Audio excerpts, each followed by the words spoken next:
Bienvenue sur votre émission Instant Enviro.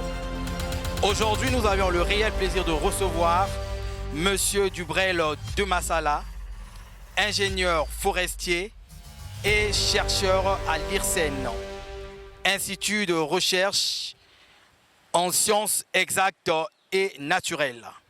Avec lui, nous allons développer la thématique des oiseaux.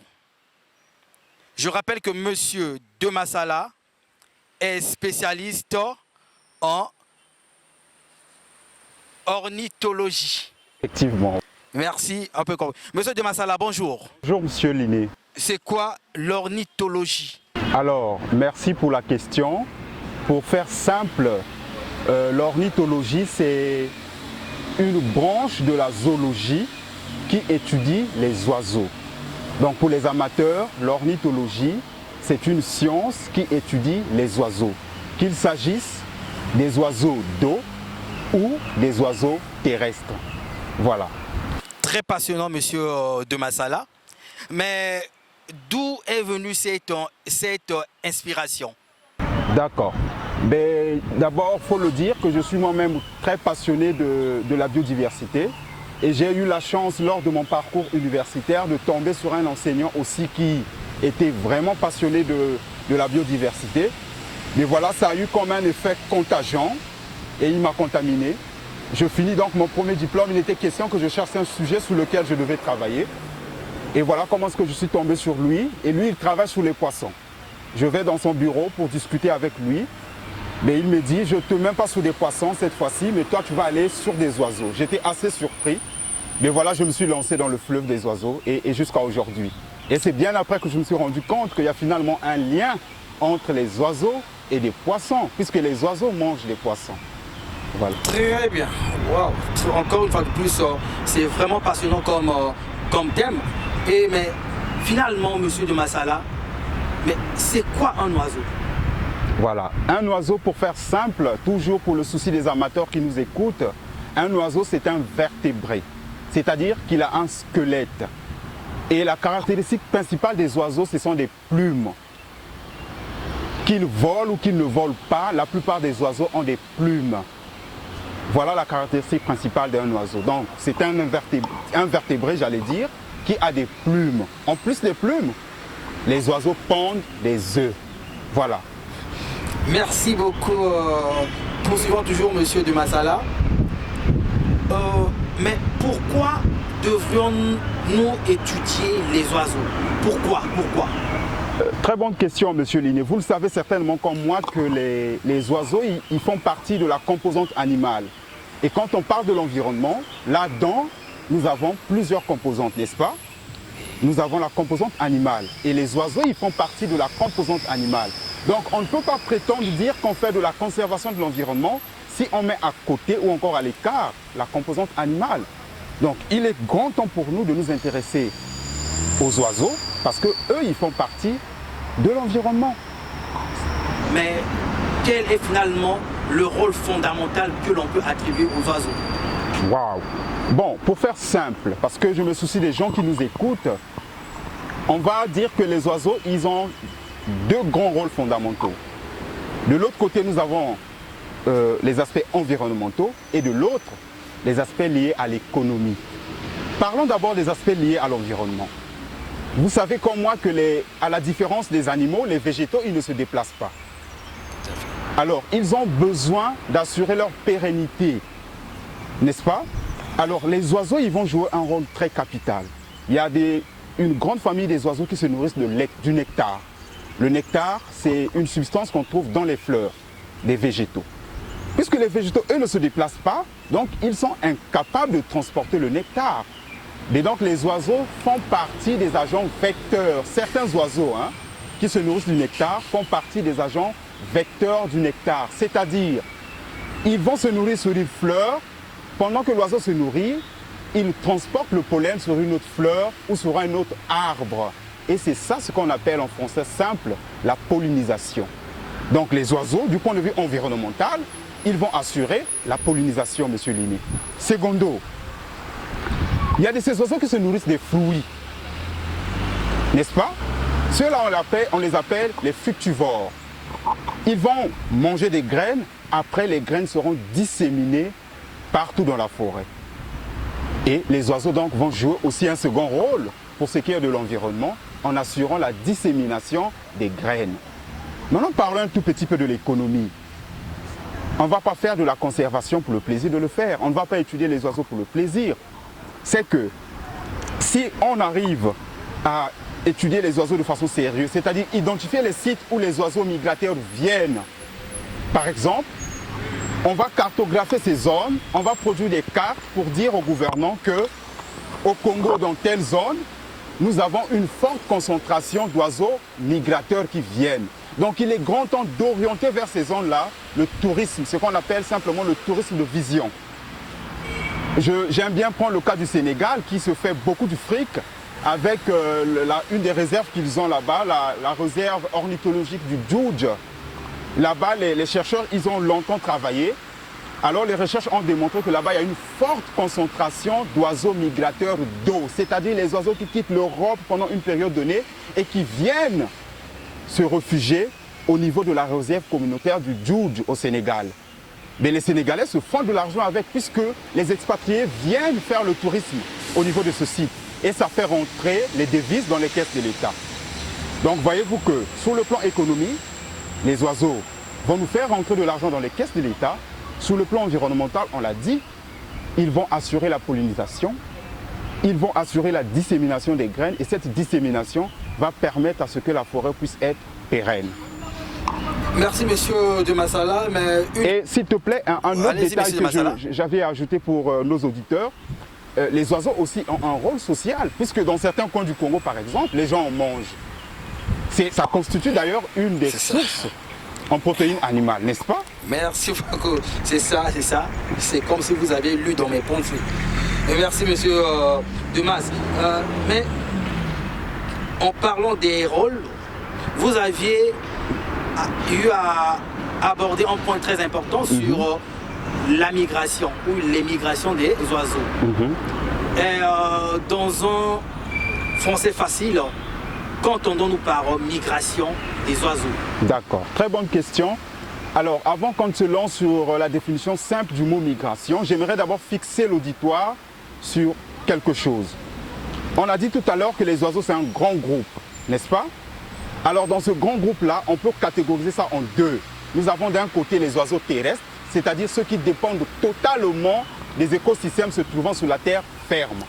Et de l'autre, nous avons les oiseaux d'eau, c'est-à-dire ceux qui dépendent totalement des écosystèmes aquatiques. Maintenant, il faut aussi ajouter un autre détail, la plupart des oiseaux migrent, c'est-à-dire effectuent des migrations. Maintenant, trouvons maintenant la définition du mot migration. Pour faire simple, c'est le déplacement d'un point A vers un point B. Les oiseaux vont quitter le point A où ils ont pondu des œufs. Après éclosion, les petits sont devenus matures, ils peuvent voler. Eh bien, certains oiseaux d'eau, par exemple, vont quitter ces zones-là pour aller vers d'autres zones. Et ce déplacement-là, c'est ce qu'on appelle simplement par migration. Ok, merci monsieur Demassala pour ces réponses claires, hein. Franchement c'est très clair. Mais est-ce que le temps ou le climat influe sur la migration des oiseaux? Effectivement. Votre question elle est très intéressante parce que ça c'est ce qu'on appelle techniquement les déclencheurs de la migration. Les aspects, les éléments qui déclenchent la migration. J'ai oublié de signaler au début que les oiseaux, on va les retrouver certains dans les eaux, d'autres sur terre ferme. Maintenant, prenons l'exemple des pôles, c'est-à-dire les pôles nord. Quand on voit le globe terrestre, il y a des pôles nord et des pôles sud. Au niveau des pôles nord, il y a plein de glaces, il fait froid. Alors le froid à ce niveau-là constitue un facteur déclencheur de la migration. Donc ça peut être le froid, ça peut être la pluviométrie, ça peut être l'absence de nourriture quand la concurrence devient rude entre les espèces. Certaines espèces seront obligées de laisser leur site pour aller vers d'autres horizons. En tant que forestier, que vous êtes spécialiste en ornithologie, je voulais un peu savoir, est-ce que l'adaptation chez les oiseaux se fait aussi assez facilement comme chez les plantes par exemple? Une question de curiosité comme ça. Non, on va dire tout de suite non, parce que voyez-vous qu'il y a des oiseaux qui sont inféodés, on va dire, à une espèce végétale. C'est-à-dire, il y a des oiseaux qui ne mangent que les graines d'un arbre X. Alors, quand cet arbre-là est coupé au niveau d'un écosystème, les oiseaux, ils vont partir. Il y a des oiseaux qui dépendent totalement de la forêt. Alors, quand on détruit la couverture végétale, certains oiseaux vont être obligés de partir définitivement. Ça, c'est ce qu'on appelle des changements irréversibles. Ok, merci beaucoup. Monsieur de Massala, il y a toujours il y a un mot très important qui est en train de revenir dans vos propos. C'est le mot écosystème. Écosystème végétal, écosystème forestier, aquatique, ainsi de suite là. Pour ceux qui nous écoutent, d'une manière plus simple, qu'entendons-nous par écosystème? D'accord. Alors, un écosystème, c'est simplement un milieu de vie pour des espèces animales ou pour des espèces végétales. Tout à l'heure, on a dit que les oiseaux, ils sont un peu partout. C'est-à-dire qu'on va les retrouver sur terre ferme. Et quand on parle de la terre ferme, on fait tout de suite allusion aux forêts, aux savanes, aux montagnes, ainsi de suite. Et les oiseaux, on va aussi les retrouver, n'est-ce pas, dans les écosystèmes aquatiques. Et quand on parle d'écosystèmes aquatiques, là aussi, il faut faire une petite séparation. On va les retrouver dans les écosystèmes marins, notamment les mers, et on va aussi retrouver les oiseaux dans les écosystèmes d'eau continentale, c'est-à-dire des rivières, des fleuves, des étangs, ainsi de suite. Donc, pour faire simple, un écosystème, c'est simplement un milieu de vie, un milieu dans lequel une espèce animale ou végétale vit. Merci beaucoup, donc avec toutes ces composantes. Merci beaucoup, monsieur de Massala, et encore une fois de plus, vraiment merci, parce que beaucoup de gens ignoraient également le rôle des oiseaux dans la gestion de la biodiversité, dans l'économie locale, ainsi de suite là. Mais avec vous, on est en train de découvrir que les oiseaux jouent un rôle très fondamental pour l'équilibre écosystémique. Mais finalement, le Congo, la République du Congo, a déjà eu à faire quoi dans le domaine des oiseaux? Ok, mais bon, je vais commencer par dire que le Congo a fait un grand pas. Ça, il faudrait qu'on se le dise. Un grand pas en ce qui concerne l'encadrement. Quand je parle d'encadrement, je fais allusion aux textes et des conventions qui existent en rapport avec la conservation de la biodiversité. Et parlant des textes, le Congo a ratifié il y a de cela plus de 20 ans la convention de Bonn. Cette convention, elle est axée sur les espèces animales qui migrent, c'est-à-dire les espèces animales qui voyagent.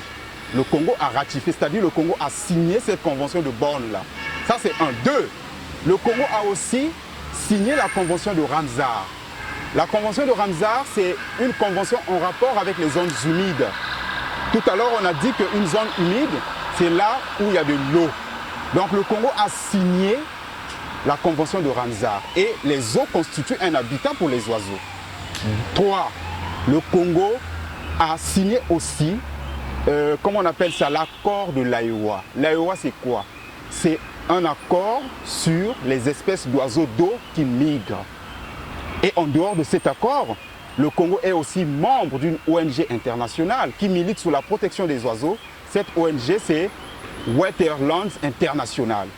Et cette ONG oblige tous les États membres de mettre en place un programme national de suivi des oiseaux d'eau, par exemple. Et chaque État qui est membre de cette ONG doit donc produire un rapport annuel faisant ressortir la situation annuelle des oiseaux dans chaque État. Là, je parle beaucoup plus des oiseaux d'eau. Et ces rapports-là, quand ils sont produits, ils sont croisés avec d'autres rapports au niveau africain. Ils sont croisés avec d'autres rapports au niveau mondial et c'est ce qui permet aux scientifiques de dire, par exemple, cette espèce est maintenant menacée d'extinction, on doit lui donner un statut particulier. Par exemple, on dit qu'il y a des espèces qui sont intégralement protégées. Est-ce que vous vous êtes déjà posé la question, comment les scientifiques ils font pour décréter une espèce protégée intégralement ou partiellement. Comment est-ce qu'ils le font? Ben, c'est par des rapports. Donc les scientifiques travaillent sur le terrain, les hommes de terrain que nous sommes, nous devons travailler pour produire des rapports et ces rapports-là sont envoyés au niveau africain, croisés, au niveau mondial croisé et on a une vue générale de la situation mondiale des oiseaux et ça nous permet de dire que telle espèce est dans une situation critique, telle autre n'est pas encore dans une situation critique. Donc, pour revenir sur votre question, le Congo a fait un grand pas pour ce qui est des textes, c'est-à-dire des papiers, mais il y a des faiblesses. D'accord? Il y a des faiblesses. Et quelles sont ces faiblesses, monsieur Thomas? Mais je vous ai dit tout à l'heure que l'ONG Wetlands exige aux États de faire un programme annuel de suivi des oiseaux. Mais je vous informe avec beaucoup de désolation qu'au niveau national, on n'a presque pas un programme de suivi des oiseaux.